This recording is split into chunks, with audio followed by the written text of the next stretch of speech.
Vous êtes sur Congo Explora avec Olivier Kabaïdi. Merci de votre fidélité. À la une de l'actualité, ce mercredi 30 juillet 2025, c'est la troisième audience du procès de présumé détournement des deniers publics qui oppose l'ancien ministre de la Justice et garde des Sceaux, Constant Moutamba, au ministère public. Voilà, ça c'est l'ancien ministre de la Justice, Constant Moutamba, qui vient de faire son entrée dans la Cour de cassation.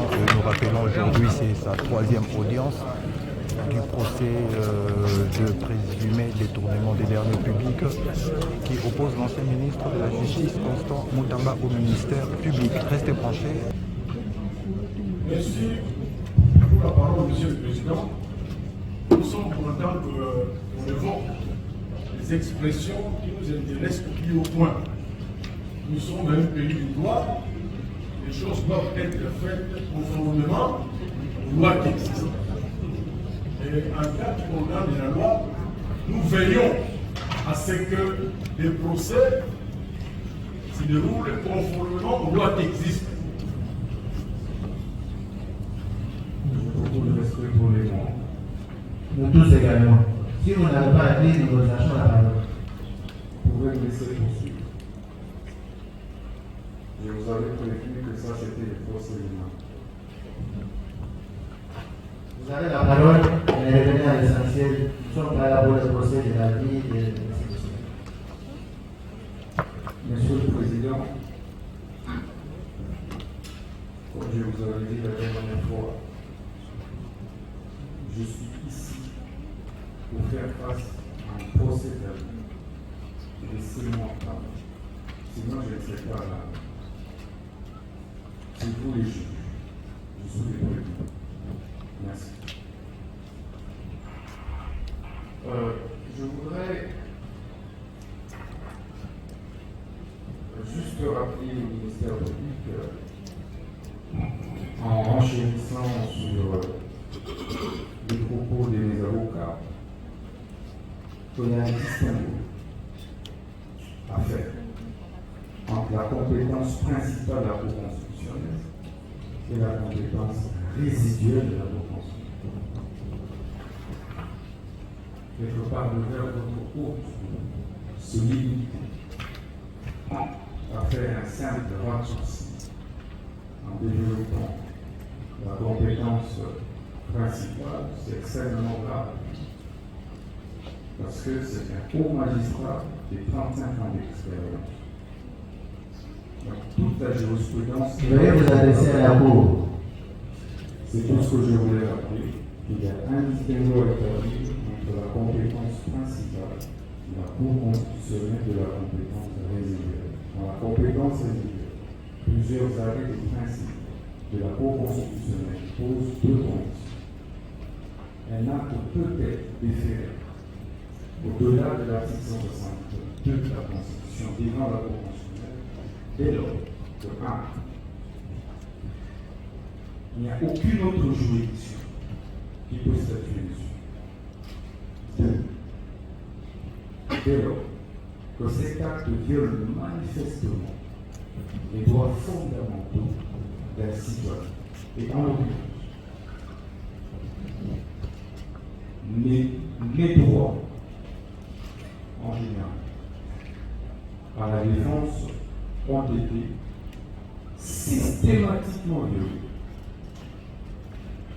J'ai eu, et comme vous le savez, le droit à un procès équitable postule également la garantie du droit de la défense. Les droits de la défense doivent être respectés pour que le procès soit équitable, ça c'est la Constitution.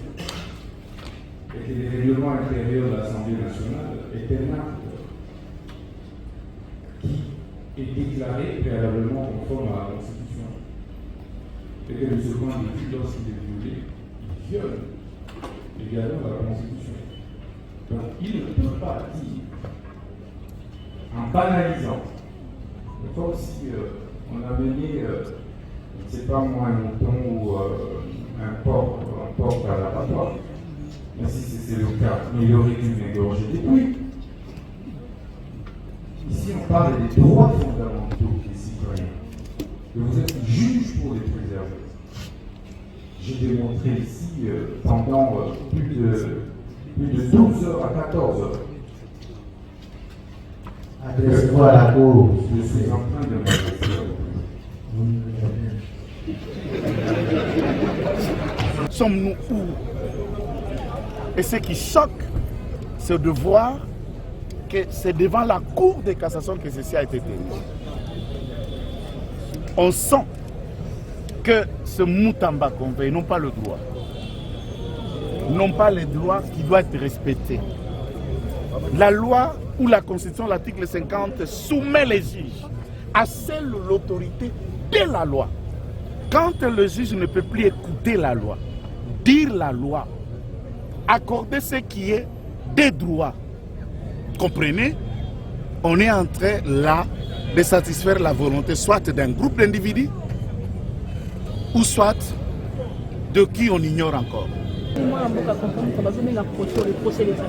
Mais imaginez, je crois que je me réserve de dire tout, mais vous suivez, on dit que c'est le procès des amis.